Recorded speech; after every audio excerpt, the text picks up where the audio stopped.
Excellencies and distinguished guests, our program will begin momentarily.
Excellencies and distinguished guests, the Secretary of State, accompanied by the UFC President and CEO, Dana White, UFC Chief Operating Officer, Lawrence Epstein, and the Undersecretary of State for Public Diplomacy.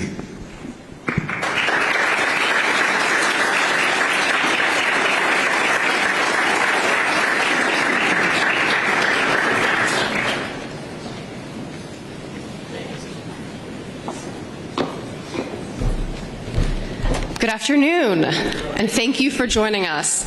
Thank you to our diplomatic corps partners, thank you to our colleagues from the White House, and thank you especially to our guests from UFC and TKO for being here for this historic moment.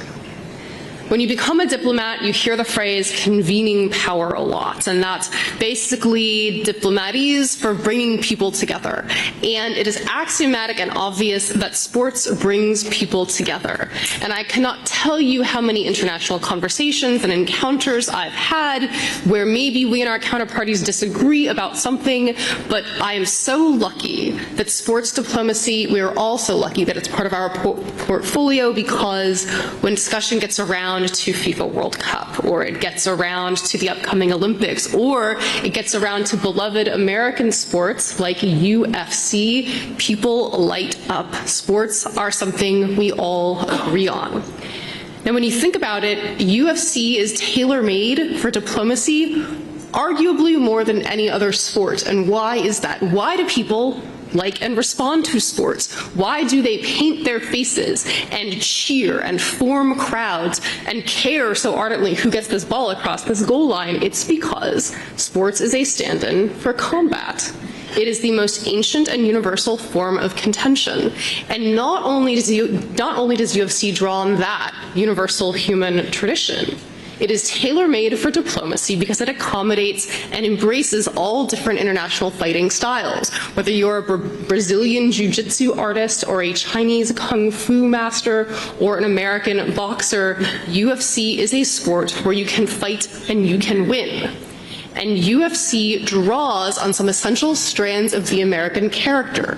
In America, we cheer for somebody who can get knocked down and get back up again and win the match. Not only that, the octagon is the ultimate meritocracy. That's something Americans respond to, it's something our diplomatic partners around the world respond to, and it is a reason why. When I go abroad and I try to chat with normal people, they can tell I'm an American, but they can't necessarily tell that I'm an official American.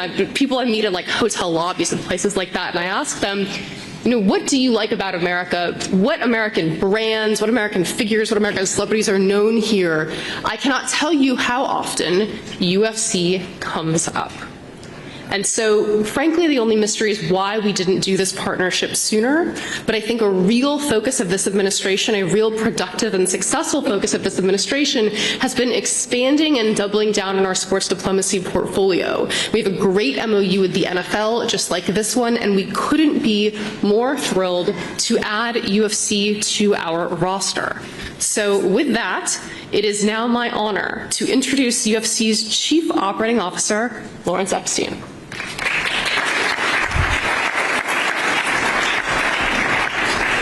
Thank you very much. It's an honor to be here, and we couldn't be more pleased to be partnering with the United States State Department to figure out ways to build bridges, to be diplomats through our sport.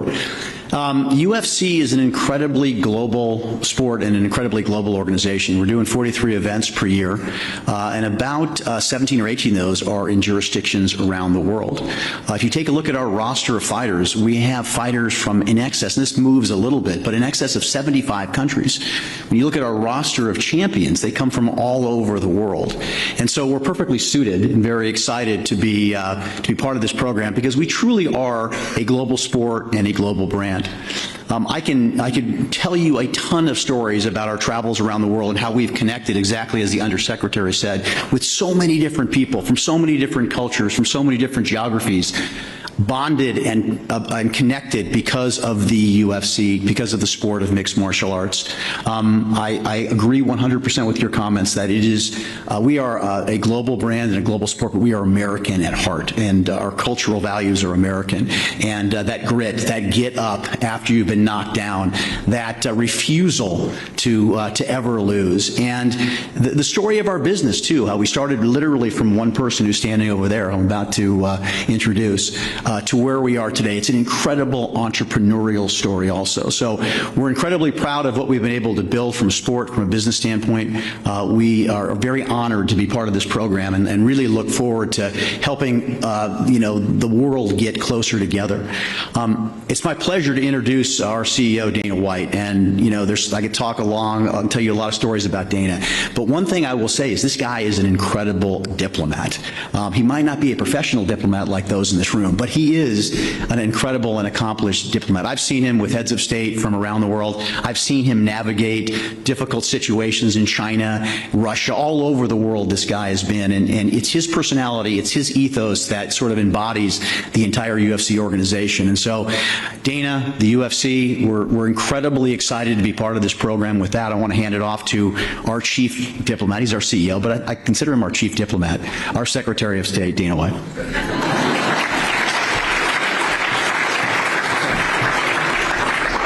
Thank you, everybody. Thanks for coming today. I don't know how I could say it better than those two did, but obviously we come from very humble beginnings when we first bought this company 25 years ago, and we believed at that time that this thing would work everywhere and would work all over the world. I've always had this philosophy that, thank God, ended up being true. It doesn't matter what color you are, what country you come from, what language you speak, we're all human beings and fighting's in our DNA. We get it and we like it.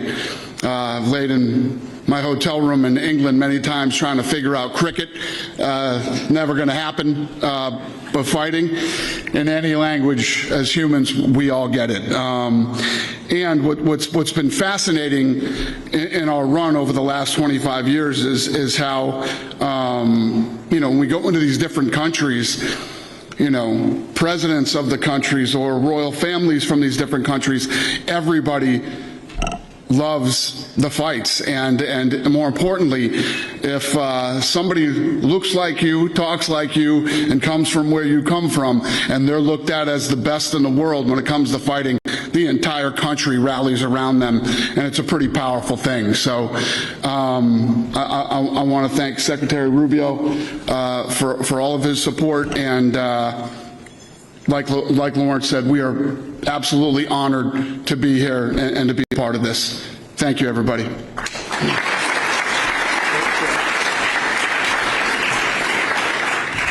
My turn to speak, right? It's my turn. Well, listen, this is first of all, it'd be an exciting weekend, but an exciting opportunity to sign this. It's totally logical for us to do it. I want to make a couple points. People may ask, well, why UFC? We had this deal with the NFL too, but why UFC? So I have a couple reasons why that I think is very powerful. Here's the first. The first is America, and the ideal behind America is the impossible. That someone tells you you can't do that, or that's never going to happen. The whole idea of America is audacious. The very idea that America, that you could have a country where founded on the principle that your rights come not from your government or from your leaders, your rights come from your creator, was an audacious idea. No one else believed that at the world at that time. And that's the foundation. But then beyond that, everything we've done since then as a nation, time and again, how can you achieve some of the things, we're going to put a man on the moon? When President Kennedy announced that we were going to put a man on the moon and return him safely to the earth, no one thought that was possible, and we did it. We are a nation founded on doing what no one else dared to do and no one else aspired to do. And at some level, that's what this whole company, what UFC has been. You see, mixed martial arts is not new. It's been around now for about 30 years, I would say, maybe 35, but there were no rules, there was no structure. I remember the early fights, I used to watch them back in the day, and it was, you could get like a 170-pound Brazilian jiu-jitsu guy fighting a 250-pound heavyweight who was a striker. I was like, how do you put this, the rules weren't clarified? And Dana and the people around him had a vision, and that is to create a structure around this company, to give it rules, to define it by weight class, to structure the events, and it attracted some of the best athletes in the world. And what you've built now is this global company that not so long ago would have seemed impossible. Back in the day when boxing commissions, that's what they're called, or athletic commissions, were a little bit reluctant to give you permits to stage these fights or put on these events, or when no one knew what it was, you were able to plow through that. And today you have one of the most recognizable American sports brands on the planet. And in and of itself, I think reflects so much the American spirit is reflected in this American company. Here's the second point. It truly is the United Nations of fighting.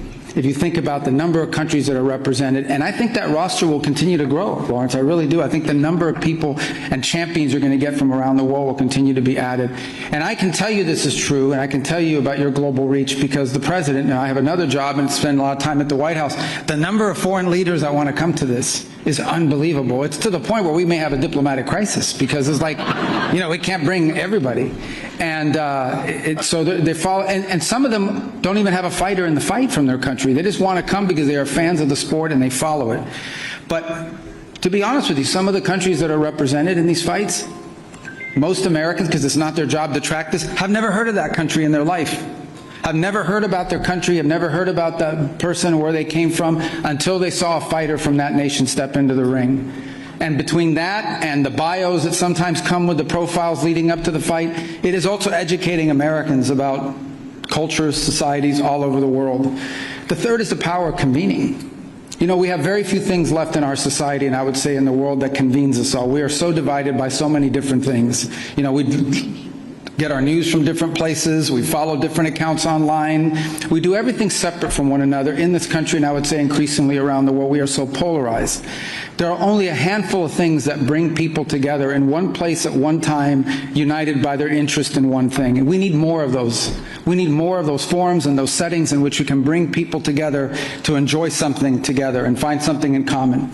And if you've been to UFC fights, and I've been to many, and you look into the crowd, the crowd is as diverse as you can imagine. And I'm not talking about ethnic background. I'm talking about economic background. I'm talking about social background. I'm talking about geographic.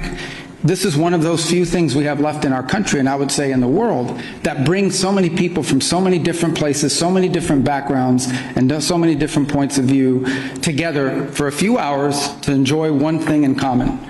And the bonding power of that is incredible. And it's something we want to share with the world, which is why making this sports diplomacy such an important agreement we're going to sign today. The last one I would make is it is my view, and I am very impressed by a man who's 6'9" or 6'10" that can run like a gazelle and dunk a basketball. Although if you're 6'10", the rim is only 10 feet tall, so you're halfway, more than halfway there. But I think NBA players are incredible athletes. I always say that there are plenty of people in the NBA that could play in the NFL, and I love the NFL, but I don't think there are very many people in the NFL that could play in the NBA. But it is my personal view that some of, if not the greatest fighters, some of the greatest athletes in the world are the men and women on your roster. Because it doesn't just involve endurance and strength, it involves physical courage, it involves the ability to fight through pain. In fact, was it in Miami a few weeks ago? We were watching one of the fights, and I don't want to call anybody out, but I think the guy, did he tear his ACL in the last fight? His knee was hurt. Like, he would not have made it to that second round. and he scored in the last 30 seconds a knockout. You think about the courage. Like, if I tear my ACL, like, I'm done, right? Most people are like, you tear your ACL or you blow out your knee. He blew out his knee. You're done. And this guy went another 2.5 minutes with a blown out knee and scored a last second knockout, because if he probably doesn't even make it out of the corner in the second round, because, you know, he's in danger with a lame leg like that. Think about the courage that takes. Think about how inspiring that is for the crowd to see something like that. It speaks to the human spirit. And you very rarely get to see that anymore in many of the sports. And there's not a criticism of any of those sports, but it's a testament to this one. And why we're so excited, not just about Sunday night, but we're excited about what this brand means about America's ability to expand and reach out to different parts of the world. You will see these cards, you're hosting them in 17 or 18 different jurisdictions. That's going to grow, in my opinion. And as you grow more countries that you go to and do this, but in the end, it will be an American company and an American brand that's bringing this sport, even though it may be their fighters, bringing this sport to those places. And that is the definition of American soft diplomatic power. And so we're excited to sign this today, and we're really excited about Sunday. We're never going to see anything like that again, guys, ever.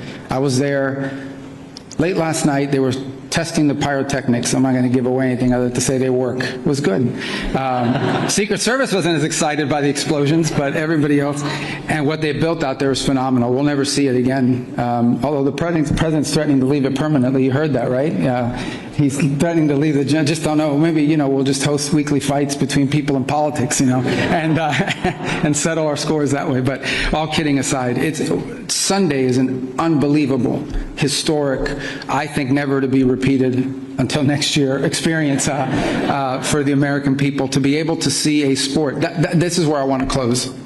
And I made this point earlier. We were doing a little interview about it. The White House is the people's house. It belongs to the people of the United States. The American 250 celebration belongs to the people of the United States. And there are millions and millions of Americans from all walks of life that are not necessarily attuned to politics or the financial markets or anything else, but they love the sport. And every Saturday, if you got a big event once a month, they're tuning in and they're watching and they host it. For them to be able to see this event with their White House in the background as part of our celebration as a country in our 250 years, I think is a gift to the American people. That's what Sunday is about. It's a gift to the American people. They're going to see their White House in their capital on their nation's birthday celebrating with a historic event. We could have had a band, and we have great bands. We could have done a Shakespeare in the Park production. There are a lot of things we could have done with it, but this one will have people watching, probably over, 1 billion people all over the world. 1 billion people all over the world will be watching America celebrate its 250th birthday with the White House in the background and some of the best athletes in the world in that octagon. And we're happy to be a part of that, and we're happy to be a part of all the things we're going to be working on together in the years to come. So thank you guys. Thank you guys for covering it. Thank you guys for coming. The State Department, a lot of people here work at the State Department. We have members of the Diplomatic Corps. They get invited to a lot of meetings, but not many like this one. So this is great. Thank you. All right.